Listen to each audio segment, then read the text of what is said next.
Good morning. Welcome again to Morning Devotions, and thank you so much for our time together. Let me give a shout out to all of our voting and non-voting corporate members. We'd like you to be in the service tonight as we present the purchase of our property for South Campus and the purchase of our property for East Campus. We're very, very excited about it. We'll look forward to seeing you there. I'm very, very proud of COP, all of the giving, all of the sacrifice, all of the hard work.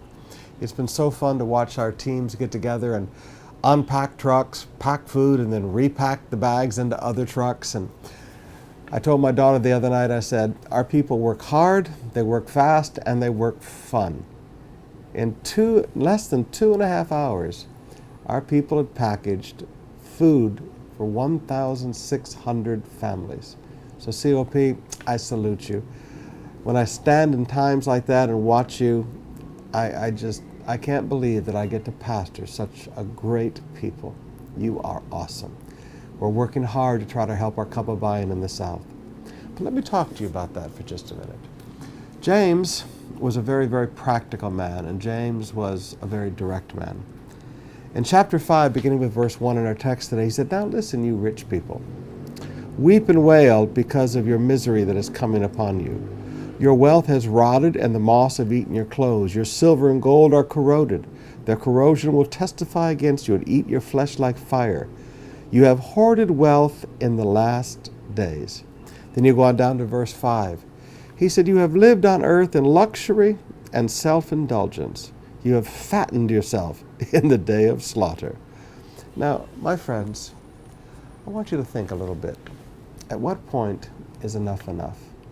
Now, I know that a man living in a squatter shack thinks that a man living in a 30 square meter house is living in luxury. And I understand that there are always people who will criticize because one person has more than they do. And that criticism flows from envy, and it doesn't flow from anything good. Okay, I understand that.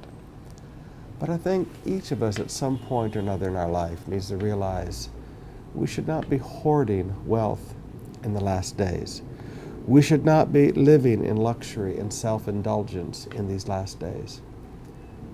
God prospers us. God blesses us. We have our needs met and an abundance left over for every good work. These are days to build the house of God. These are days to build altars for God in the earth. These are days to work on evangelism. These are days to feed the poor and help those hurt in typhoons. Please forgive me. At what point is enough enough? Now, yes, I know everybody will look at somebody who has more and say, well, they should give more. Yeah, please, I'm not even going to deal with that. But I'm just talking about each one of us looking at ourselves in our own heart and asking ourselves the question, at what point is enough enough? At what point am I hoarding wealth in the last days? At what point am I just trying to live in luxury and self-indulgence? I'm no longer living in prosperity. I'm living in self-indulgence. At what point?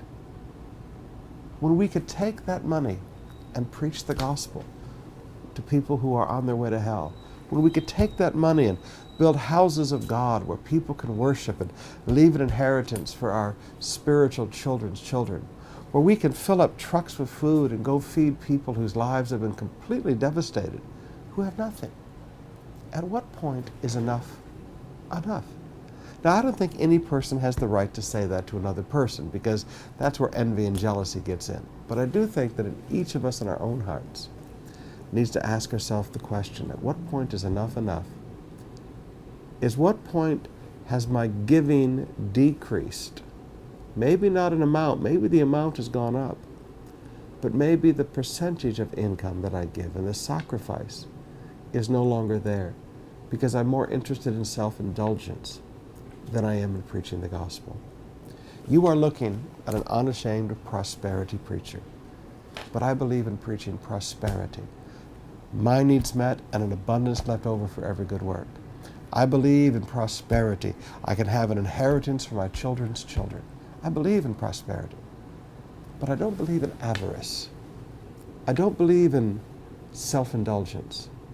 Let's make sure that we take the seed that God has given us and we use it, that we be good stewards, that we take the wealth that God entrusts us with and change the world in Jesus' name.